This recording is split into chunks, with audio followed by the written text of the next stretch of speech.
Welcome back to Daytime Live. Now, according to the Jamaica Cancer Registry and the Global Cancer Observatory, prostate cancer is the most common cancer in Jamaica. The #1 cause of new cases of cancer in men, the #1 cause of all cancer-related deaths. And joining us today to talk more about it is Dr. Reaud Gafoor. Yes. Welcome, Doc. Thank you, guys. Thank you very much. Welcome, Doc. So we want to get right into it. All right. Could you simplify for us what is prostate cancer?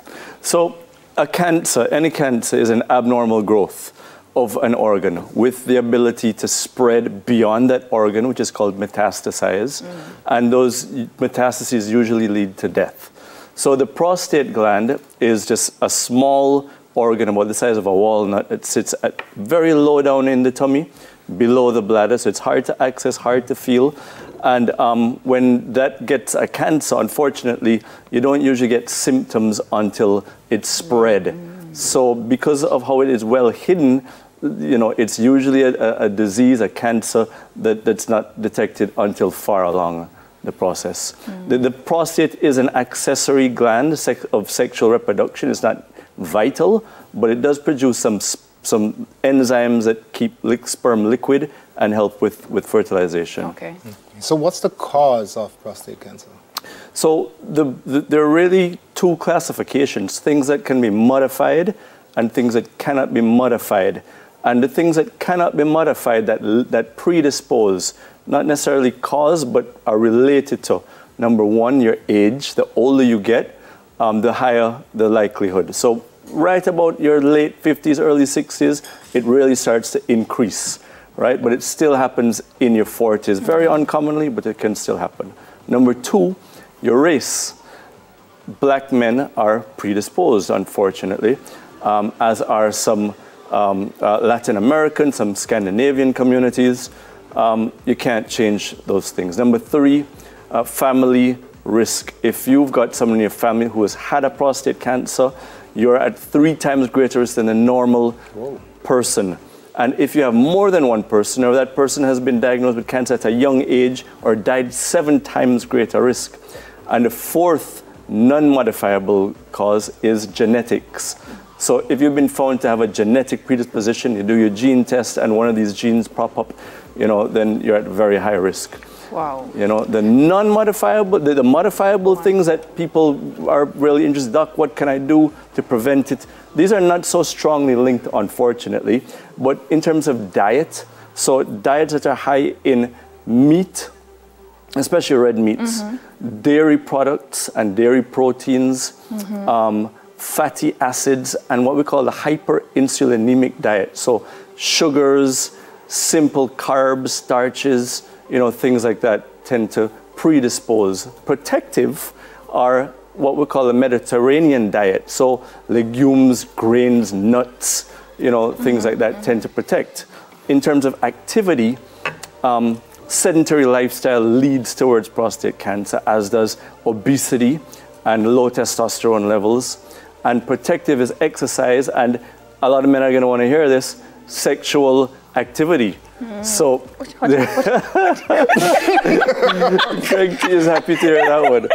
So there's actually a number that's been quoted. I don't know how seriously we should take it, but it's a study. And they say more than 21 ejaculations per month is protective against prostate cancer. What you say? Whereas... That's basically 1 per day, kind of. Yeah, weekends off, I guess. Whereas men who are single or widowed tend to have, and who have fewer sexual partners, tend to have a higher risk. So I don't know how seriously to take it, but that's what the data is. Okay. All right. So Doc, with all of that, right? You mentioned that the older you are as a man, more likely. Can't modify that. However, at what age then, as a male, should you start doing checkups? Thank you for that. It's a great question.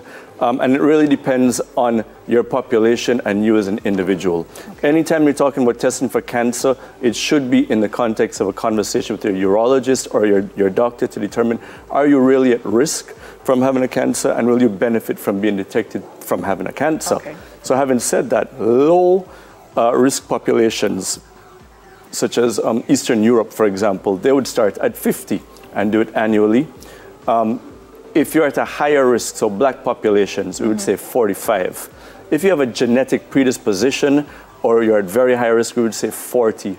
Presently, the Jamaica Cancer Society and the Jamaica Urological Society recommend starting at 40 in Jamaica because we're at a very high risk of harboring aggressive, deadly disease. Wow. Based on GLOCAM, which you just quoted correctly, we are amongst the highest population in terms of prostate cancer mortality in the world.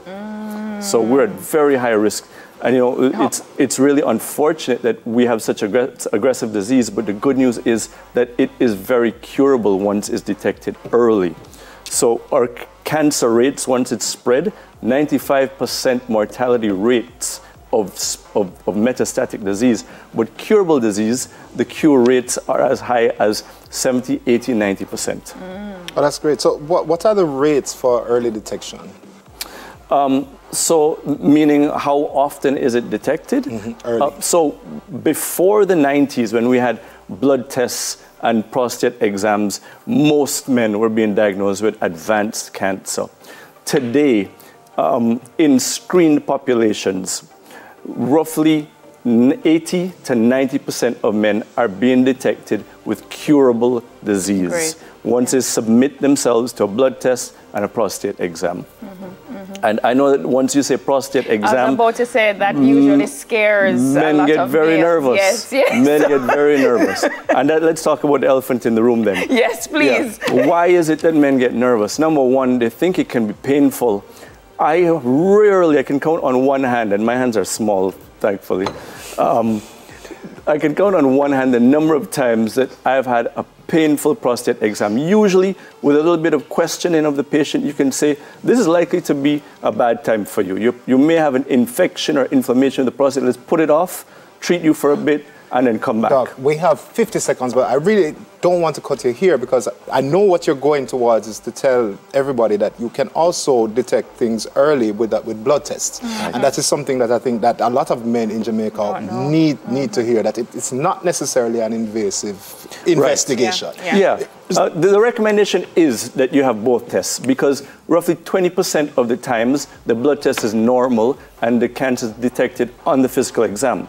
But I would say if that's what's keeping you from getting tested for your prostate, don't let that hold you back. Do the blood test at least. Quickly, where can we find you on social media? I'm at Advanced Urology Kingston on Instagram, and my office details, phone number 876-960-8112. I'm at 10 Ripon Road. That's the Art of Surgery. Awesome, awesome. Thank you. Yeah, we want you back. We have to give you a whole segment to go through this. It was great, Doc. Thank you so much. Daytime Live will be right back. When we come back, we have Vibe. We're coming with a vibe because it's all about concert in the gardens. You want to hear all about that soon forward.